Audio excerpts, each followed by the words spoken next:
Yo guys, what's up? Epic Blogman here again.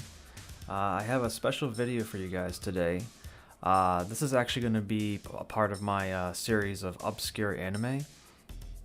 But this time I'm actually going to do an actual live reaction to this specific anime that I'm about to watch. At the end I'm going to do probably like a small review, and I hope you guys will like it. And this actually came as a request from a user by the name of Dark Misanthropy, I believe.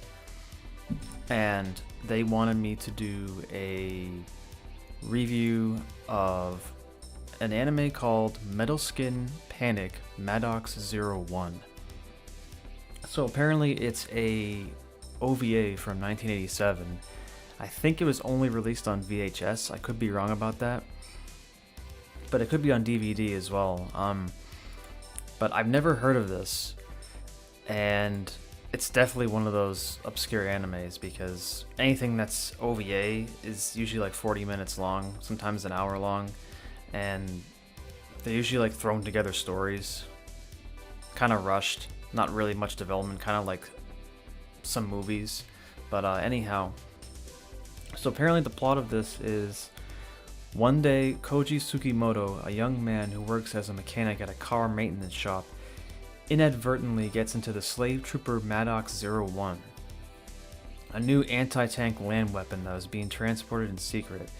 He is unable to get out of the MADOX-01 due to a software bug. He can't figure out how to use the suit and is subsequently chased by the military. Koji, still stuck in the suit, heads for the building where he is to meet his girlfriend, Shiori Magura. But Lieutenant Kilgore, an American soldier with a personal grudge against MADOX-01, is waiting for him in a tank. With the advice of Eriko Kusumoto, the developer of MADOX-01, Koji is able to battle Kilgore. And the weird part about this is science fiction, mecha, and it's comedy. But we'll see. I'm actually very curious to see what this looks like, what it sounds like, and what the story really gets into. So let's start this. So just to let you guys know, I might be pausing frequently, just to basically give you background info from my experience and I guess my knowledge of anime, old school anime and stuff like that. But I hope you enjoy it. I like to provide a lot of insight on things, feedback, and some commentary, to kind of heighten the experience and kind of show off, I guess, my knowledge of, Japanese media, I guess. But yeah, let's start this thing.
So I'm going to pause it there.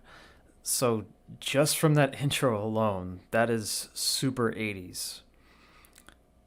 There's one big thing I miss in anime nowadays, and I know a lot of people will agree with me, and I miss when things were hand-drawn with cell paper. I'm not saying that anime today is bad. I mean, we had to move on to digital, but I really, really miss this attention to detail and care and passion. It's insane. Those mechanical designs are fantastic, and they just give a bigger presence when they're hand drawn. I mean, the exoskeleton that they had there looked fantastic. The grays, the colors, the shading, the shadowing, you could tell this was just made in 1987. Also, the music is very 80s too. It's very like dark wave, very ambient. And another thing too I forgot to mention is the sound effects. Those sound effects are classic, dude. Those 80s and 90s anime sound effects are like literally my favorite thing ever. And I also miss them too. ご覧ください。US アーミーの誇る戦車隊を市街突入からわずか3分で葬り去ったスレーブトルーパー01、通称マドックス01の絶大な局地戦闘能力NBC 兵器に対する防御も主力戦車並み以上、さらに UH-60 ブラックホークによるヘリボーンも可能。対テロリストゲリラ作戦における有用性も明らかであります。さて、ただいまのリモートシミュレートタンクとの危険なデモンストレーションを行ったマドックスドライバーミス楠本を紹介しましょ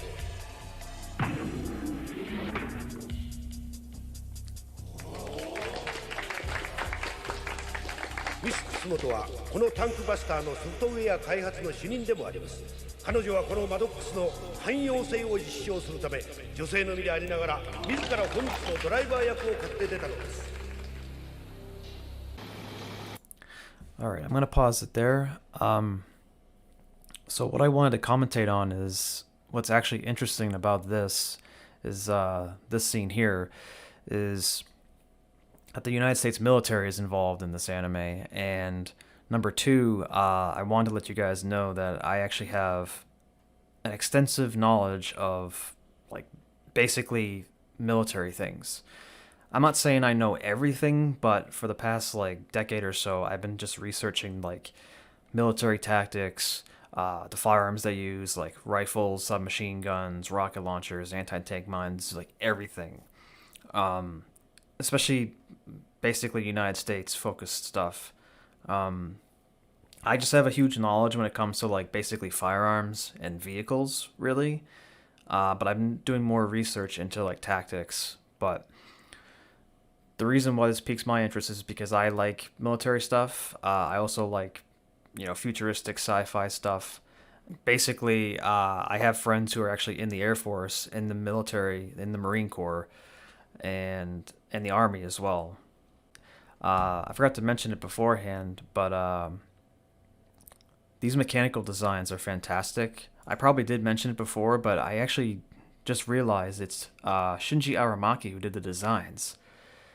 And I looked him up, and he did designs for Megazone 23 and Appleseed, Halo Legends. He did Ultraman too, Ghost in the Shell, Standalone Complex 2045, Blade Runner, Black Lotus. Wow, he did a lot of Bubblegum Crisis. Wow, because I like Bubblegum Crisis as well. So he even did mechanical designs for Mobile Suit Gundam Igloo. Oh, that's pretty crazy. Yeah, this guy's a genius. He's really, really, really great mechanical designer. So yeah, shout out to Shinji Aramaki. Your designs are amazing, man. ねえ、なんだと思います？浩二さん専攻工学部なんでしょ？ So I wanted to pause it here again. Two things that are interesting about this. So one, the art style is really weird because even though this is an OVA from 1987, the way the characters' faces are, like the very, very pointed chins and the very spread apart eyes, is more like a early 90s or kind of like middle 90s anime style. I have a feeling the art director is someone I know, or it's someone that I don't know, and they only did like a few OVAs. Because this style is really weird. Like, everything else is spot on 80s anime, but the characters, like facial designs, are more like 90s. Second thing I wanted to point out is that there's actually English on the labels and the military labels and signs and stuff. And I'm really impressed to see the English because, you know, sometimes with these older animes, when they have English in there, it's kind of has like, you know, spelling errors and stuff like that. But here, I mean, it clearly says U.S. Army Marines, Okawasaki Heavy Industry Co. Ltd. And for some reason here it says Walt Disney producing Steven something director. The design work for this feature started with the aircraft. I don't know why it says Walt Disney there. That's really weird. And something about for the sequel to the famous 2001 designed Russian spaceship. It's almost like it's gibberish there, but it's written in English, which is wicked weird. But I noticed this third one here. It says originally working personally with Ridley Scott. It might be hard for you guys to see all this, but I'm reading it off the screen, and it's almost like someone wanted to put like little Easter eggs in there. But yeah, that's pretty funny actually. I like that they did that. But yeah, let's continue. 心配することはない。回収が目的だ。壊しゃしねえよ。まだ分かっていないようね。私が心配しているのはあなた方の。So far with the voice acting, it's good. I don't seem to recognize any of the Japanese voice actors here. I could be totally wrong, but so far I don't recognize anybody that I know. And I know a lot of Japanese voice actors from like all across different animes. But who knows? We'll see as we continue along here. I might recognize somebody. Alright, so we're back. Sorry about that, guys. OBS had an issue where basically it crashed. I'm not sure why, but I also fixed the resolution on my webcam too.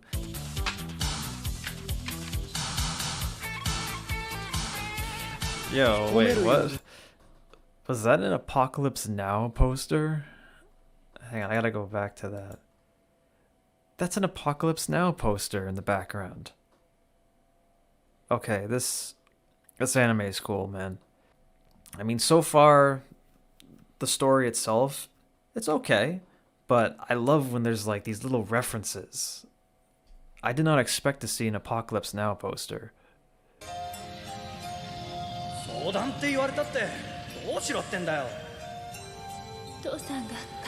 Man, dude, look at the colors on this. And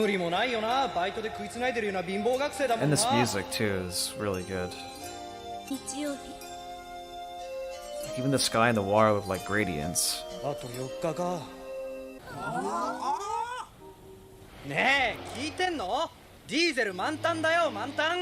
his mech runs on diesel fuel?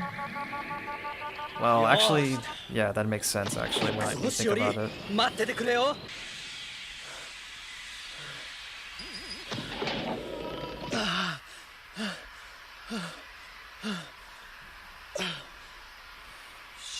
You know, realistically, a exoskeleton suit like this could actually be possible. I mean, if you guys have seen Raytheon, I mean, it would have to be maybe like another 20, 40 years to even maybe get something like this, or maybe even more.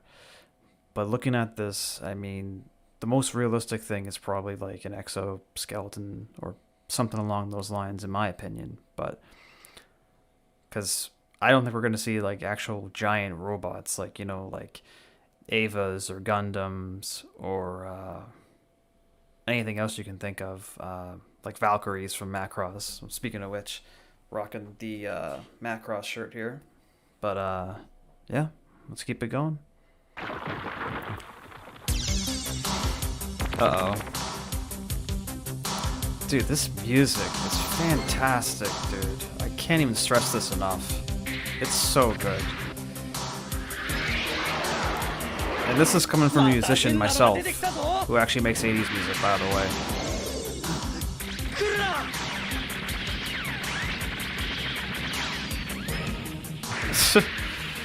No, the sign said no smoking in the subway, and as soon as they started firing upon each other, it's like a giant just cloud of smoke. I see what they were trying to do there with that.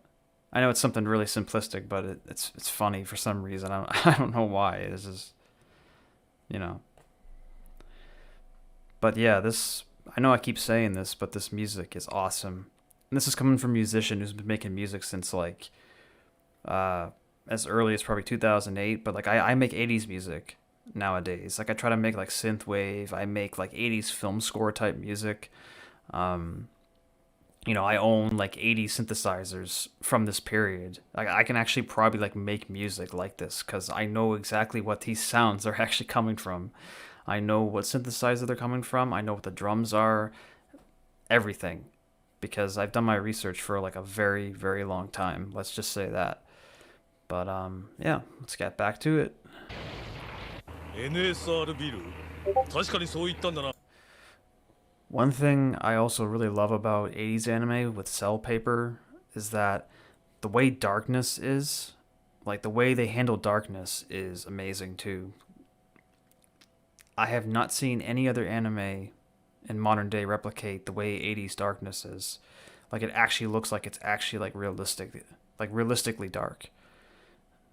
You know, it has like these really dark blues, these dark green, like seafoam sort of colors.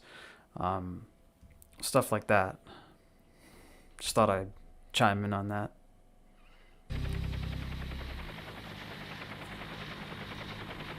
That's another thing I wanted to comment on. The way old 80s, 90s, and even 70s anime draw night scenes, beautiful stuff. Seriously. ファイナルラウンドだ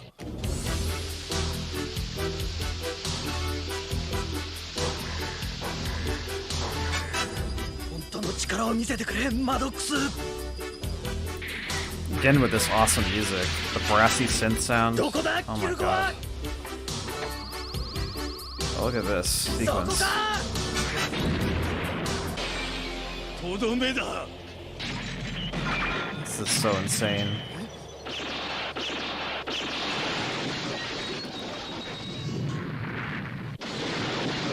I also love how they paid attention to details too. When he shot at the Maddox with that round, you could see the glass like exploding from the shockwave, just from the kinetic force.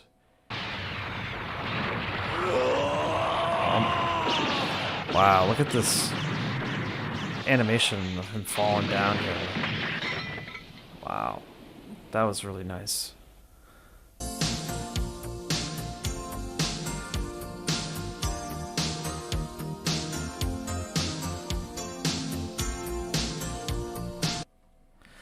Wow, so that was Metal Skin Panic MADOX-01. My overall thoughts, I thought it was okay. Again, these OVAs, you know, they're so short, and it doesn't give them enough time to actually make a full-fledged, you know, sort of story. I feel like a lot of these OVAs are more like eye candy for, like, you know, the art, the animation. Because the art and the animation was fantastic. The music was awesome too. I really loved that. But story, I mean, as much as I love 80s stuff, I mean, these OVAs, the story's kind of, it's okay. You know, not amazing, but not bad either. That was my basically live reaction to Metal Skin Panic MADOX-01. And I hope you guys enjoyed it. I'm going to do more videos like this too. I actually really want to do more of these live reactions and these kind of short reviews after I do the reactions. But I hope you'll catch me in the next one. See you guys later.